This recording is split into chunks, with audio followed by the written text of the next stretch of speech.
మరి ప్రధానంగా భారత రాష్ట్ర సమితికి సంబంధించి ఇవాళ జరుగుతున్నటువంటి మున్సిపల్ ఎన్నికల్లో బుట్టంగారి మాధవరెడ్డి అనేటటువంటి వ్యక్తికి బీఆర్ఎస్ పార్టీ టికెట్ ఇవ్వడాన్ని తెలంగాణ జాగృతి చాలా తీవ్రంగా ఖండిస్తూ ఉన్నది.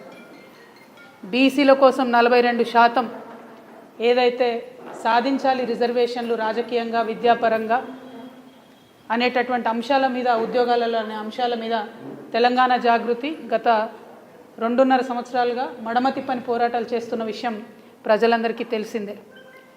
ఈ పోరాటాలు చేస్తున్నటువంటి నేపథ్యంలో మరి అసెంబ్లీలో బిల్లు పెట్టించడంలో కానీ, ఆర్డినెన్స్ విషయంలో వెనకబడి ప్రభుత్వాన్ని రైల్ రోకో చేస్తామనేటటువంటి అంశాలను కూడా తీసుకొని ముందుకు వెళ్ళడంలో తెలంగాణ జాగృతి అన్ని బీసీ సంఘాలతో కలిసి పోరాటం చేసిన విషయం ప్రజలందరికీ తెలిసిందే.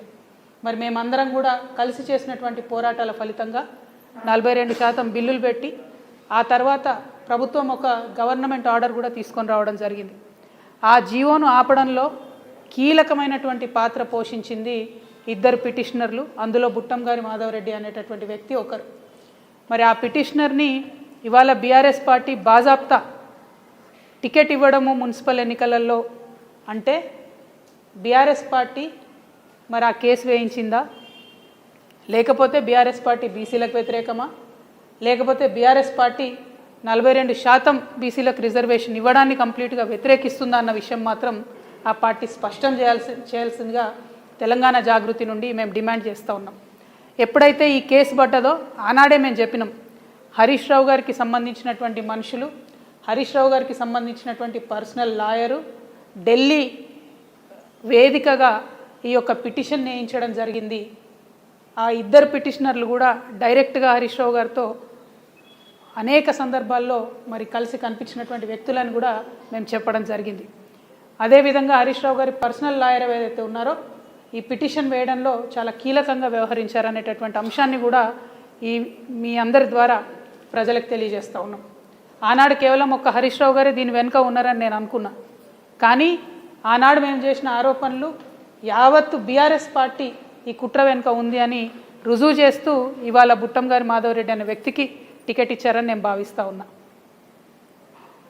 మొన్న కేటీఆర్ గారు ఎవరికైనా ఓటేయాలంటే మరీ ఇటువంటి వ్యక్తిని తీసుకొచ్చి ఓటేయమంటారని నేను అనుకోలే.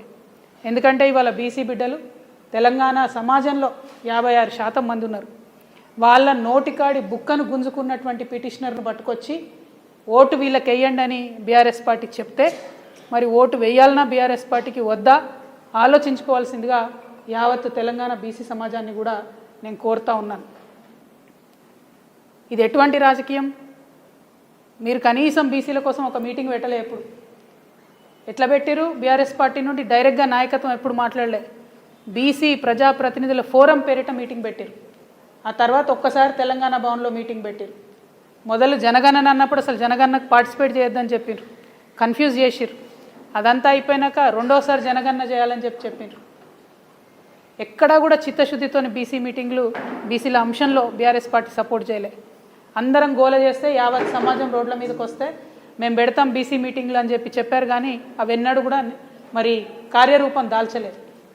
అంటే సమాజంలో సగం మంది పట్ల మీ వైఖరి ఏంటి, మీ చిత్తశుద్ధి ఏందన్నది ఇవాళ తెలుస్తుంది. కాబట్టి మరి ఆ ప్రజలను ఆలోచించవలసిందిగా నేను కోరుతా ఉన్నా. ఒక పక్క బీఆర్ఎస్ పార్టీ ఇట్లా ఉంటే ఇంకొక పక్క కాంగ్రెస్ పార్టీ నవ్విపోతురుగాక నాకేటి సిగ్గు అన్నట్టు ఇవాళ మా నిజామాబాద్ ఎన్నికలకు ఇన్ఛార్జ్గా ఎమ్మెల్యే గాంధీ గారిని పంపడం జరిగింది.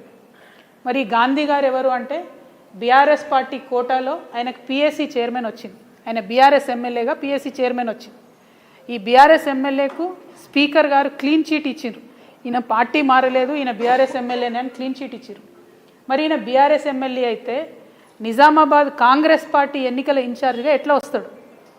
దానికి బాజాప్తా గాంధీ భవన్ నుంచే మీరు ఇవాళ లెటర్ ఇచ్చి పంపించారు.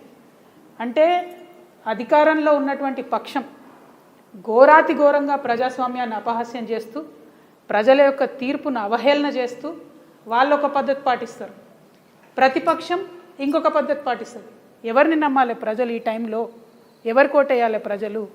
ఇంత అవహేళన చేస్తే మాలాంటి బాధ్యత కలిగినటువంటి సంస్థలు చూస్తూ ఊరుకోవడం కరెక్ట్ కాదు. కాబట్టి ఇవాళ మేము ప్రశ్నిస్తూ ఉన్నాం.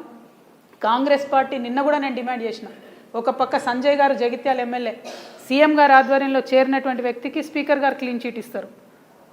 ఇవాళ గాంధీ గారికి స్పీకర్ గారు క్లీన్ చీట్ ఇచ్చారు. అయితే